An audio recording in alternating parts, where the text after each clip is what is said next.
నమస్కారం ప్రజలారా, మా యూట్యూబ్ ఛానల్. నా పేరు రాజు. ముఖ్యంగా చూస్తే పవన్ కళ్యాణ్ గారు ఎవరైనా సరే ఒకటే మాట చెప్తున్నా, నా మీద రాజకీయ పంచలేసేటప్పుడు చూసుకొని మాట్లాడండి. ప్రతి ఒక్కరూ దారిన పోయే దానాయిలంతా నాకు చెప్పేవాళ్ళే. తమిళనాడు రాజకీయాలు వేరు, ఆంధ్ర రాజకీయాలు వేరు. ఎందుకంటే తమిళనాడులో రాజకీయం ఒక విధం, ఆంధ్రప్రదేశ్లో 2019 నుంచి 2024 వరకు జగన్మోహన్ రెడ్డి గారు పరిపాలించిన పాలన చూసి ప్రజలు విసిగిపోయారు. అరాచక పాలన జరిగింది. అందుకే ఆ ప్రభుత్వం పోవడానికి నేను కూటమిగా ఏర్పడి ప్రజలకు మంచి చేయడానికి ముందుకొచ్చానే తప్ప తమిళనాడు రాజకీయాలతో నన్ను పోల్చకండి అనేది కూడా చెప్తున్నారు. అట్లాగే ప్రొఫెసర్ నాగేశ్వరరావు గారు మాట్లాడిన విషయాలకు కూడా పవన్ కళ్యాణ్ గారు చాలా సీరియస్గానే మాట్లాడారండి. ఏం మాట్లాడారో ఒకసారి మనం చూద్దాం. చూసిన తర్వాత కూడా ప్రజల్లో ఇంకా మార్పు వచ్చిందా లేదా, వైసీపీ వాళ్ళకు ఇట్లాంటి పేటీఎం ప్రొఫెసర్ నాగేశ్వరరావు గారు, ఆయన వైసీపీకి అనుగుణంగా మాట్లాడుతూ ఉంటాడు. ప్రొఫెసర్ నాగేశ్వరరావు ఆయన ప్రొఫెసర్ అని చెప్పుకుంటారే కానీ వైసీపీకి పేటీఎం లాంటివాడు. డబ్బులు తీసుకొని వైసీపీకి అనుకూలంగా మాట్లాడుతూ ఉంటాడు ప్రొఫెసర్ నాగేశ్వరరావు గారు. ఆయన మేధావి ఆయన అనుకుంటారే తప్ప ప్రజలు అనుకోరు. తన మేధావితనాన్ని ఇంకొకరి మీద రుద్దడానికి ప్రయత్నిస్తారు ప్రొఫెసర్ నాగేశ్వరరావు గారు. ఆ ప్రొఫెసర్ నాగేశ్వరరావు గారి గురించి, ఇంకా వైసీపీలో ఉన్న రోజా గారి గురించి, రోజా గారు అంటే ఆమెను పట్టించుకోవాల్సిన పని లేదులే కానీ ఆయన నోరు కాదు, అది ఒక మున్సిపాలిటీ చెత్త కొంప లాంటిది రోజా గారి నోరు. ఆయన అలాగా మాట్లాడుతూ ఉంటుంది. ఇంకా పవన్ కళ్యాణ్ గారిని మాట ఎత్తాలంటే సామాన్యులకు కూడా సామాన్యులకు దేవుళ్ళు లాంటోడు పవన్ కళ్యాణ్ గారు. అంతే తప్ప అందరి లెక్క అడ్డగోలుగా కుంభకోణాలు చేసి అట్లా జైలు జీవితం గడిపినోడు కాదు మన పవన్ కళ్యాణ్ గారు. తన సంపాదనతోనే వచ్చిన డబ్బులను ఎంతోమందికి మేలు చేస్తాడు పవన్ కళ్యాణ్ గారు. తండ్రిని అధికారాన్ని అడ్డం పెట్టుకుని అడ్డగోలుగా సంపాదించిన వాళ్ళు సీఎంలు అయ్యారు. కానీ పవన్ కళ్యాణ్ గారు తన కష్టరెక్కములతో వచ్చిన డబ్బును పేద ప్రజలకు పంచుతున్నాడు. అట్లాంటి ఆయన పవన్ కళ్యాణ్ గారి పేరు ఎత్తాలన్నా తాకాలన్నా వాళ్ళకు ఒక ధైర్యం ఉండాలా. పవన్ కళ్యాణ్ జోలికి వస్తే ప్రజలు ఎవరు క్షమించే రోజులు పోయినాయి. కాబట్టి పవన్ కళ్యాణ్ అంటేనే ఒక పవర్ స్టార్. అట్లాంటి పవన్ కళ్యాణ్ గారు ఎందుకు బాధపడుతున్నాడు అనేది కూడా తెలుసుకున్నాం. ఇంకా నేను భరించను, అడ్డగోలుగా మాట్లాడితే పర్యవసనాలు తప్పవో అని పవన్ కళ్యాణ్ గారు అంటున్నారు. దారిన పోయే ప్రతి ఒక్కడు రాళ్ళేద్దామంటే ఊరికే ఉండం. జగను జైలుకు పోవాలని కోరానంట. అమిత్ షా క్లాసు తీసుకున్నాడంట. ఒకరు జైలుకి వెళితే జనసేన ఎదుగుతుందా? క్రైమ్ చేసినోడి గురించి నేను చెప్పాలా? సుప్రీంకోర్టు జడ్జిలకు తెలియదా? ఇది నన్ను అమిత్ షాను కాదు వ్యవస్థను అవమానపరచడమే. బీజేపీ వాళ్ళు కూడా ఖండించకపోవడం బాధేసింది.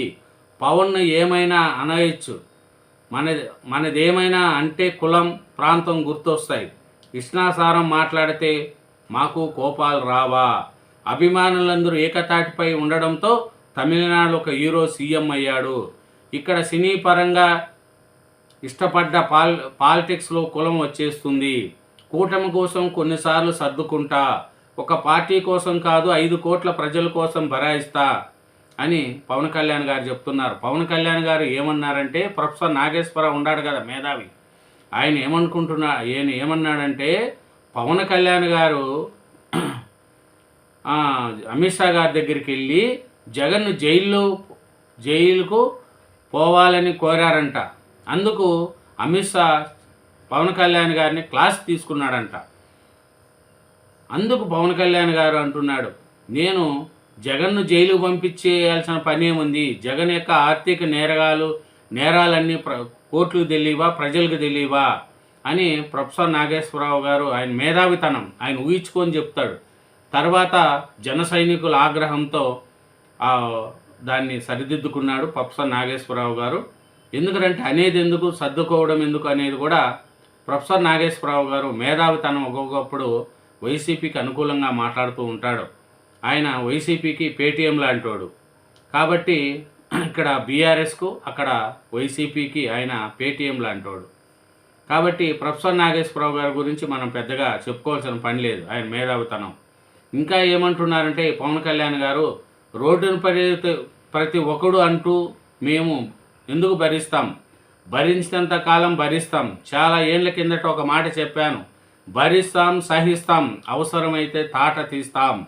మీరు ఎంత యుద్ధం కావాలనుకుంటే అంత యుద్ధం ఇవ్వగలను, అది మీ సామర్థ్యంపై ఆధారపడి ఉంటుంది. విజ్ఞత విచక్షణ ఉన్నవాడిని కాబట్టే పరిధిలో మాట్లాడతాను, స్థాయి దాటితే ఎవరిని లెక్క చేయను. నేను చెప్తాను, మీరు జన సైనికులు ఫాలో కావాలి, లేదంటే ఉండొద్దు. మీరు నన్ను సేనాని అన్నారు, మీ సేనాని చెప్పింది మీరు వినాలంతే అని డిప్యూటీ సీఎం పవన్ కళ్యాణ్ గారు గట్టిగానే వార్నింగ్ ఇస్తున్నారండి. ఎందుకంటే పవన్ కళ్యాణ్ గారు ఆయన 21 సీట్లు నిలబడి 21 సీట్లు గెలిచి 2 ఎంపీ సీట్లు గెలిచినాడు.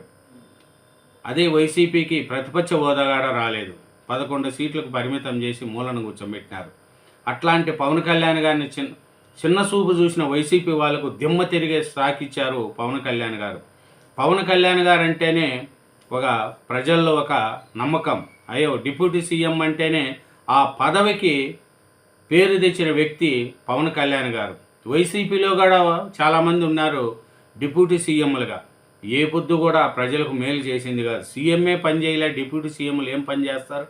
కానీ ఇప్పుడు కూటమి ప్రభుత్వం వచ్చిన తర్వాత చంద్రబాబు నాయుడు గారు కావచ్చు, పవన్ కళ్యాణ్ గారు కావచ్చు, ప్రజల అభివృద్ధిని కోరుకుంటూ ప్రజలను మేలు చేసుకుంటూ ముందుకు పోతున్నారు.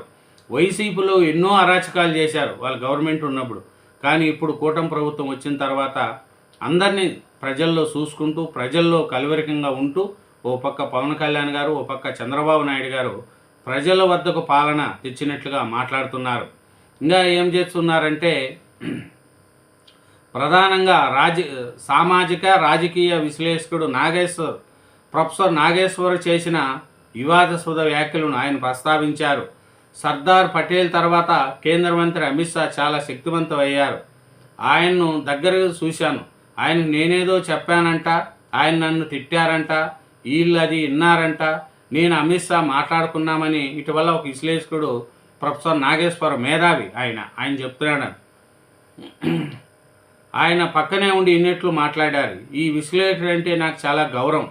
వాళ్ళ ఇంట్లో పెళ్ళికి కూడా వెళ్ళాను. రోడ్డు మీద వెళ్ళేవారు మాట్లాడితే ఏరుగా ఉంటుంది, కానీ క్రెడిబిలిటీ ఉన్న విశ్లేషకుడు చాలా మాట్లాడితే ఎలా ప్రశ్నించారు. ఎన్నిసార్లు తనను వ్యక్తిగత హసనం చేసినా పట్టించుకోనని, కానీ అమిత్ షా పేరు ప్రస్తావించడంతో ఖండించాల్సిందని తెలిపారు. బీజేపీలో ఇంతమంది ఎంపీలు ఎమ్మెల్యేలు ఉన్నారని, వారు ఖండించకపోవడం నిజంగా బాధేసిందన్నారు. వైసీపీ నాయకుడు జైలుకు పోవాలి, అరెస్టు చేయాలని చెప్తే అమిత్ షా నాకు క్లాసు తీసుకున్నారంట. నిజంగా ఒక క్రైమ్ చేసినోడి గురించి నేను చెప్పాలా? ఒక జైలుకు వెళ్ళిపోయి లేదా ఏదైనా అయిపోతే జనసేన ఎదుగుతుందా? మనకంతా దిగజారుడు మైండ్ సెట్ ఉందా? అంటే పాలిటిక్స్కి వస్తామా? అసలు అలాంటి వాళ్ళందరూ లేనప్పుడు కదా మనం పాలిటిక్స్లోకి వచ్చింది. వైఎస్ రాజశేఖర రెడ్డి సమయంలోనే కదా తుపాకీ సరెండర్ చేసి పాలిటిక్స్కి వచ్చాను. ఎంత తెగింపు ఉంటే వస్తాం. అలాంటిది నాకు అమిత్ షా ఏదో చెప్పారని అంటున్నారు. ఎన్ని సమస్యలు ఉన్నాయి, కళ్ళు కనిపించడం లేదా? ఎంతసేపు వైసీపీ నాయకుడు జైలు ఇదేనా? నేను వెళ్ళి ప్రధానమంత్రితో అమిత్ షాతో ఇదే మాట్లాడతానా? ఇంకా సమస్యలు ఏమి ఉండవా? దేశ భవిష్యత్తు గురించి మాట్లాడినా, రాష్ట్ర అభివృద్ధి గురించి మాట్లాడినా వీళ్ళను జైల్లో పెట్టండి, వాళ్ళని జైల్లో నుంచి తీయండి, వీళ్ళ నడుముకు జైలు బెల్ట్లు కట్టండి, వాళ్ళు మెడలో గొలుసులు ఏంటి అని చెప్తామా? చండాలంగా వాళ్ళ నేరాలపై కోర్టులో కేసులు లేవా? జడ్జిలకు తెలియదా? అది నన్ను అమిత్ షాను అవమానపరచడం కాదు, వ్యవస్థను అవమానపరచడం. నేను ఎందుకు పట్టించుకోనంటే చర్యకు ప్రతిచర్య ఉంటుంది. కర్మ ఎవరిని వదలదు. ఎవరు చేసిన పనులు వాళ్ళకే తగలు తప్పదు.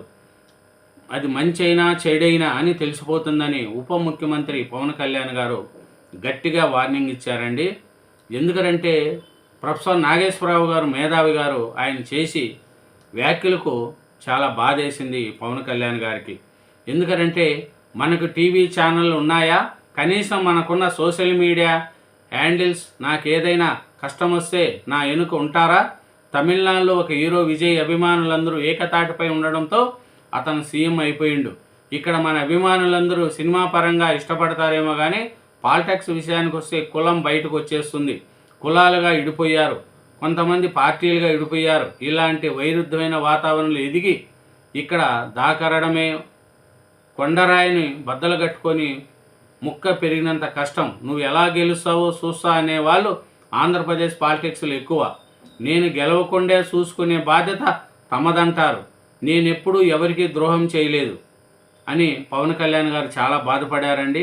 ఒకటే మాట చెప్తున్నారు, దారిని పోయే దానాయిల గురించి పట్టించుకున్న పని లేదు. మేధావులని చెప్పుకునే వాళ్ళు ఇలాంటి పనులు చేస్తూ ఉంటారు.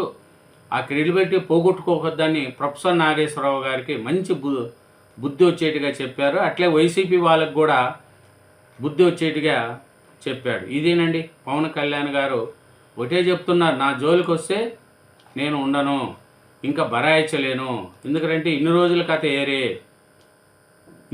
అడ్డగోలుగా మాట్లాడితే పర్యవసానాలు తప్పవు అని పవన్ కళ్యాణ్ గారు చెప్తున్నారు. దారిన పోయే ప్రతి ఒక్కరూ రాళ్ళేద్దామంటే ఊరికే ఉండం అనేది పవన్ కళ్యాణ్ గారి యొక్క సిద్ధాంతం. థ్యాంక్ యూ వెరీ మచ్ అండి. ఛానల్ సబ్స్క్రైబ్ చేయండి, వీడియోని లైక్ చేయండి. Thank you very much.